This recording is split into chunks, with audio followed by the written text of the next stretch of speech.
Hey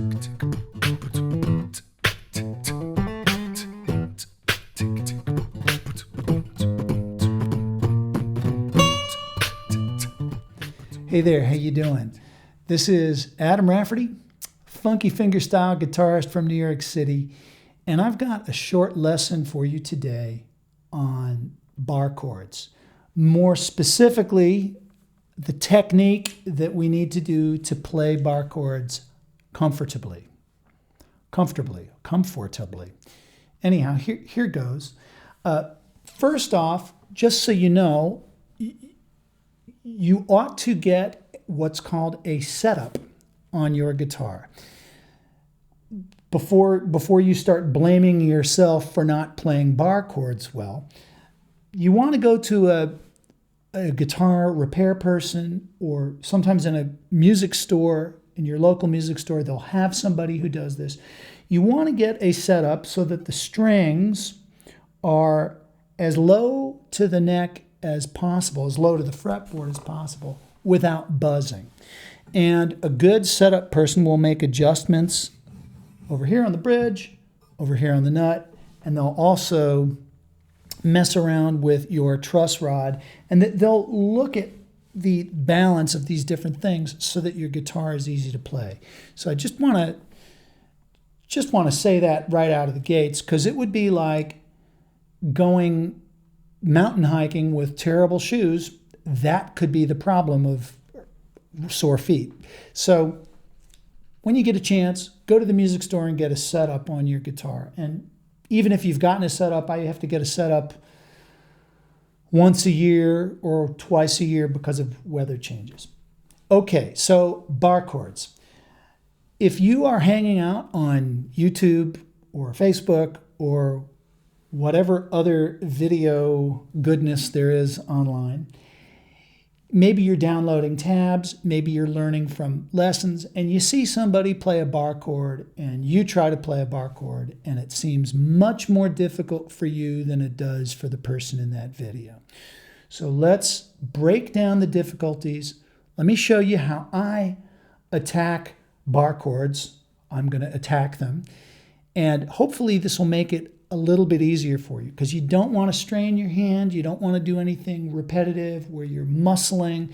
It should feel easy and pretty comfortable. Okay, so step one, first thing is your left hand bar finger must be dead straight, even to the point where like it looks like it's even bending backwards a little bit. You see that? Like that. There can't be any bend in the knuckle. There can't be, see that? If I bend like that, the strings that it's making an arch, and it's allowing strings to not be pressed down. So that's extreme, but even if you do it like this, you see there's kind of a curve in it. I'm going to get the outside strings great, and then the middle is not going to be barred. So how do we get it so that all the strings are evenly pushed down? First off, index finger must be dead straight, because it has to be a perfect match to the fret, which usually has just the slightest bit of a curve. It's not totally flat. Okay. Next, look at the wrist position. Okay, so I'm not doing that with my wrist way bent backwards. That's generally not good, because your little tendon's got to make it around this curve here. See, so around that curve. You want to, sometimes it's impossible to keep it totally straight, but that's a good position right there. Another no-no is to hulk your wrist way out, like the Incredible Hulk. Okay, you don't want to hulk that wrist way out, because then your tendon's got to go around that curve. So somewhere with a little bit of a bend is pretty good. Okay, so the body position has a lot to do with it. So if you get a decent position, just kind of look at mine. Even if it's further back, that sort of looks like I'm bending here, but well, the part that's touching the wood is not bending. As long as this is sort of straight with a little bit of a bend, you're good. But now here is the whammy. Here is the thing the piece of information that you've been looking for. Here's why you clicked on the video. Once you get your finger dead straight, you're not going to squeeze your thumb and your first finger like a vice grip. You're not going to squeeze the hand like this. Watch this. I don't even have to put my thumb down. I'm going to put it at the bottom of the neck. I'm going to use my massive bicept over here, this very manly, massive bicept. And what I'm going to do is I'm going to pull the guitar back towards my body, okay? And you'll see, look at this, my thumb's on the bottom of the neck. Even if it's not touching, I can still pretty much get the bar.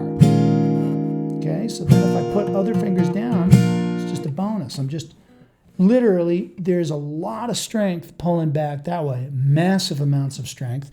And this arm, the right arm, is kind of holding the guitar in place so that it doesn't go all the way back. If I were to take the right arm away, it would go way back.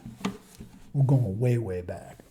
Okay, so one of the tricks you can use to get your shoulder, elbow, everything in the right position is bring your nose a little bit closer to the dots on the top of your fretboard. So you see, if I bring my nose down there, automatically it puts everything here in a better position. So I'll do that even if I'm standing, okay?